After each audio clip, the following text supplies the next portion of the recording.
ఈరోజు ఒక ఆశ్చర్యకరమైన విషయం జరిగింది.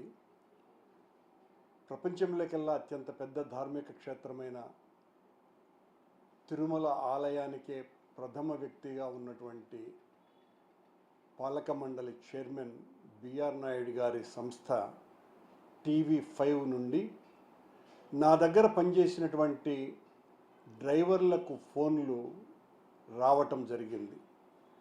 వాళ్లను భయపెట్టటము, ప్రలోభ పెట్టటము, భంగపడటము, 3 రకాలైనటువంటి ప్రయోగాలు చేసి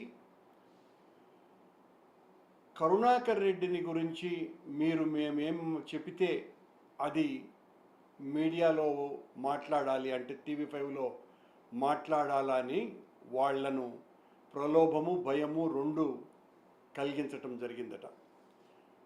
బిఆర్ నాయుడు గారు ఒక పవిత్రమైన పుణ్యక్షేత్రానికి అధ్యక్షుడిగా ఉండి మంచి కార్యక్రమాలు చెయ్యమని ఆయన్ను టీటీడీ అధ్యక్షునిగా నియమిస్తే ఆయన గారి యొక్క రాసలీలల కార్యక్రమాలన్నీ కూడా లోకమంతా వ్యాప్తి చెందిన దానికి ఆయన వైఎస్ఆర్ కాంగ్రెస్ పార్టీ మీద, జగన్మోహన్ రెడ్డి గారి మీద, పర్టికులర్గా నా మీద ప్రతీకారేచ్ఛతో రగిలిపోతూ చివరకు మా డ్రైవర్లుగా ఉండినటువంటి వాళ్ళను ప్రలోభపెట్టు, భయపెట్టు, ధనాశ చూపి వాళ్ళ చేత నా మీద అనైతిక, అసాంఘిక కార్యక్రమాలకు పురిగొల్పేటువంటి వ్యక్తిగా చిత్రీకరించేటువంటి ప్రయత్నం చేస్తున్నట్టుగా వాళ్ళు చెప్పటం జరిగింది.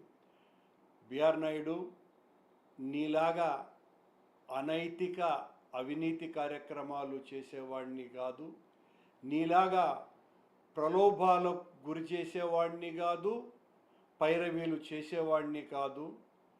జీవితమంతా పోరాటాలతో, ఉద్యమాలతో, తిరుగుబాట్లతో, ఆందోళనలతో, అలజడితో, ఆలోచనతో రాజకీయాలు చేసిన వాడినే కానీ మీరు చేసినటువంటి అనైతిక కార్యక్రమాలు చేసేటువంటి వ్యక్తిని కానని, ఈ రకంగా ఇంతగా దిగజారి నా దగ్గర పనిచేసే వాళ్ళను కూడా ప్రలోభపెట్టో, భయపెట్టో, ఏదో రకంగా వాళ్లకు ధనాశ చూపి నా మీద నీ ఇష్టం వచ్చినట్టుగా మీ మీడియాలోనో లేకపోతే నీకు కావలసినటువంటి వాళ్ళ మీడియాలోనో చూపించేటువంటి ప్రయత్నం చేస్తే అదిరేది ఉండదు, బెదిరేది ఉండదు. ఈ రోజుతో మరింతగా నీ విషయంలో నువ్వు చేస్తున్నటువంటి ఈ అనైతిక, అరాచక, అప్రాచ్య పనులన్నింటి మీద మరింత పెద్ద ఎత్తున ఉద్యమిస్తూనే ఉంటాం.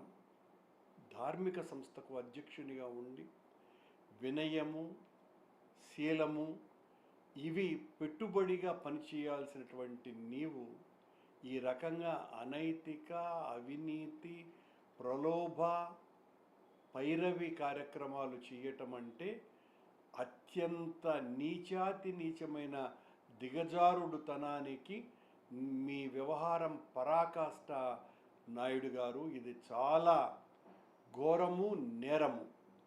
ఇలాంటివి ప్రయోగించటం ద్వారా మమ్మల్ని ఏదో బలహీనం చేయాలని అనుకుంటే అలాంటివి కుదిరే పనే లేదు అని హెచ్చరిస్తున్నాం.